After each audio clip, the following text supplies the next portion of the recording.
A torneira debaixo da pia está seca há 3 dias. Nenhum encanador agendado, nenhuma peça encomendada, nenhuma ida à loja de ferragens. E ainda assim, olhe para o ralo. A água passa por ele limpa, silenciosa, sem resistência, como sempre deveria ser. Porque o conserto já estava na parede. Sempre esteve lá, o tempo todo. O custo total do que mudou isso: $2. A maioria das casas no mundo desenvolvido utiliza um sistema de encanamento projetado no século XIX e vendido para você como se fosse algo inevitável. O ferro fundido virou PVC, o chumbo virou cobre e a margem de lucro permaneceu exatamente a mesma de sempre. Quando uma junta falha, a suposição é que um profissional precisa vir, peças precisam ser compradas, um caminhão precisa chegar e uma conta entre $200 e $400 precisa ser assinada. Essa suposição é o produto. A falha não é o problema. A suposição é. Os romanos transportavam água por montanhas e debaixo de cidades por 600 anos, usando apenas gravidade, piche e pedras encaixadas. Sem chaves inglesas, sem tubos de silicone, sem contratos de manutenção trimestral. Os nabateus esculpiram sistemas de cisternas e canos na rocha do deserto com tanta precisão que suas juntas se mantiveram por 2 milênios sem uma única peça de reposição. Os japoneses, durante o período Edo, construíram sistemas de condução de água de bambu por distritos inteiros de cidades com técnicas de encaixe que se expandiam sob pressão em vez de falhar por ela. O cano ficava mais apertado quanto mais água carregava. Victor Schauberger, trabalhando na Áustria nos anos 30, documentou em termos técnicos precisos o que todo encanador antigo entendia intuitivamente. A água quer se mover em espiral, e quando você a força a se mover em linha reta, através de uma geometria rígida de ângulos retos, você cria os exatos pontos de tensão onde a falha eventualmente ocorrerá.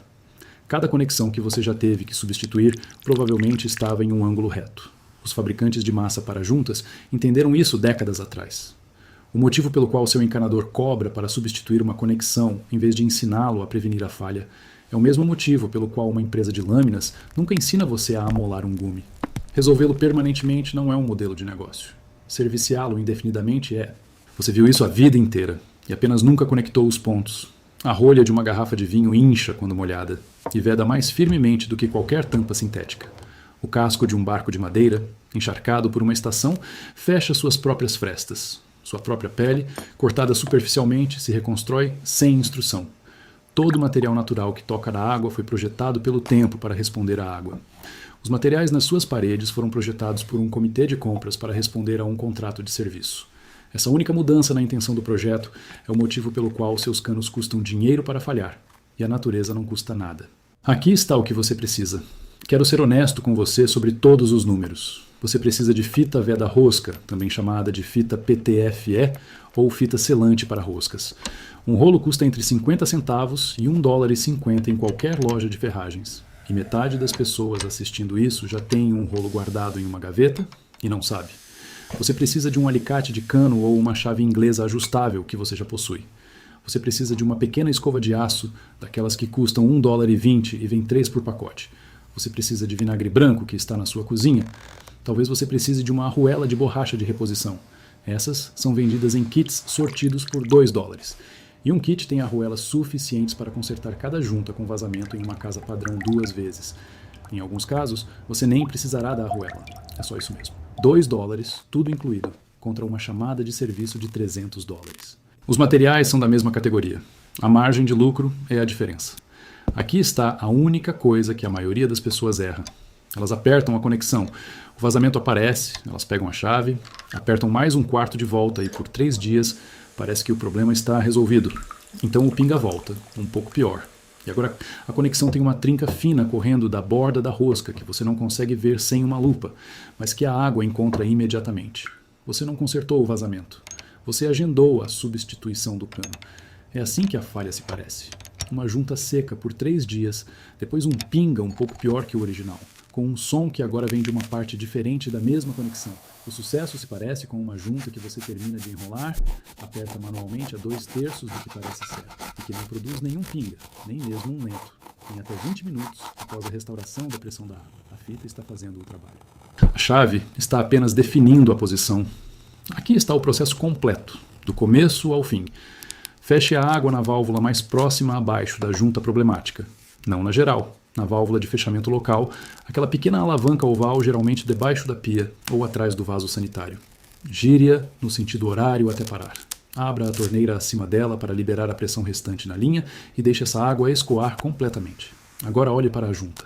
Se for uma conexão rosqueada, que é o ponto de falha residencial mais comum, você vai desmontá-la. Segure a conexão do lado estacionário com sua chave inglesa e gire a porca de conexão no sentido anti-horário com a mão primeiro. Se não se mover com a mão, aplique a chave apenas na peça de conexão, não no cano, e solte-a com um único movimento controlado. Puxe as peças para separar. Pega numa escova de aço e raspa as roscas macho, aquelas que vão aparafusar no encaixe, durante uns 20 segundos. Não é para as lixar, é para tirar o calcário e os restos de fita antiga que ficam nas ranhuras e impedem uma vedação nova e limpa. Passa o dedo pelas roscas quando acabares. Devem sentir-se afiadas e limpas, sem granulação ou resíduos. Se ainda houver fita antiga enrolada, tira-a por completo. Cada camada. Começa de novo. Agora, pega no rolo de PTFE. Segura a ponta com o rosca-macho do tubo na mão não dominante, com as roscas viradas para longe de ti.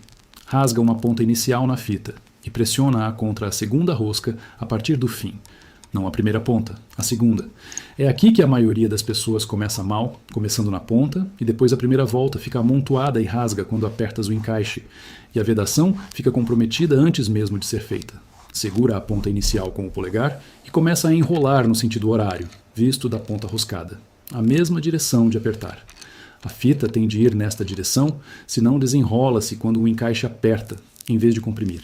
Estica-a um pouco enquanto enrolas. Não com muita força, apenas o suficiente para sentires que fica um pouco mais fina entre os dedos. Queres que fique bem agarrada às roscas, seguindo o caminho delas, preenchendo as ranhuras. Dá no mínimo 3 voltas. 4 voltas é melhor em roscas mais antigas. 5 é demais. Não conseguirás apertar o encaixe sem entalar a rosca. 3 a 4, tensão constante, sentido horário, começando na segunda rosca. Quando chegares ao fim das tuas voltas, pressiona a fita com força na última rosca com a unha e rasga. Passa o polegar pelo comprimento da secção enrolada mais uma vez, pressionando a fita em todas as ranhuras. Deve parecer quase pintado, liso, branco, com as cristas da rosca a verem-se ligeiramente por baixo. Assim está certo. Se parecer nodoso ou com uma ponta levantada, desenrola e tenta de novo. A fita custa uns 50 cêntimos. O tempo para refazer leva 30 segundos. Faz bem. Agora volta a parafusar o encaixe à mão. Isto é importante. Primeiro apertar a mão. Sempre. Estás a sentir se as roscas encaixam e engatam limpas, sem resistência nas primeiras 2 ou 3 voltas. Se sentires resistência imediatamente, estás a entalar a rosca. Para, recua, realinha e começa de novo. Entalar a rosca numa junta com fita rasga a fita de forma desigual e terás uma vedação parcial que aguenta uma semana e depois falha às 2 da manhã. Aperta a mão até não se mover mais facilmente. Depois aplica a chave para uma volta completa. No máximo, uma volta e meia. Procuras apertado, não bloqueado. Apertado significa que o encaixe não se move se tentares rodá-lo à mão. Bloqueado significa que comprimiste a fita para além do seu alcance de trabalho e ela vai rachar com a expansão térmica. Antes de voltares a abrir a água, verifica a situação da borracha de vedação. A maioria dos encaixes de compressão e ligações de torneira tem uma borracha de vedação na face de contato. Não nas roscas, mas no ponto de selagem plano, onde as 2 peças pressionam uma contra a outra. Pega na ponta desmontada e olha dentro da porca à procura de um pequeno anel de borracha. Se estiver lá, pressiona a unha nele. Uma borracha saudável tem alguma cedência, alguma memória, volta ao sítio quando a soltas. Uma borracha falhada parece dura, achatada, não volta ao sítio, ou tem uma fissura visível ou um ponto achatado na sua face. Se estiver falhada, retira-a. Encontra o diâmetro correspondente no teu saco de sortido de $2 e pressiona a nova no lugar. Isto leva 4 segundos e faz a diferença entre uma junta que aguenta 20 anos e uma que volta a dar problemas em 6 meses. Volta a abrir a válvula de corte local, lentamente, não de uma vez. Meia volta, depois pausa e observa a junta durante 30 segundos. Estás a olhar especificamente para a secção com fita, não para o corpo do tubo. Se vires uma gota de umidade a formar-se nas roscas, fecha a torneira, aplica uma segunda camada de fita e recomeça. Se a junta ficar seca a meia pressão, abre a válvula completamente. Observa durante mais 1 minuto inteiro. Abre a torneira acima para colocar o sistema sob pressão de uso real. Isto é mais alto que a pressão estática e é aqui que as vedações marginais se revelam. O teste inteligente não requer ferramentas nenhumas. Seca completamente as mãos. Passa o dedo indicador lentamente à volta da circunferência da junta na linha da rosca. Não estás a pressionar, apenas a passar a ponta do dedo pela superfície. Uma vedação a funcionar, sente-se a temperatura ambiente e completamente seca.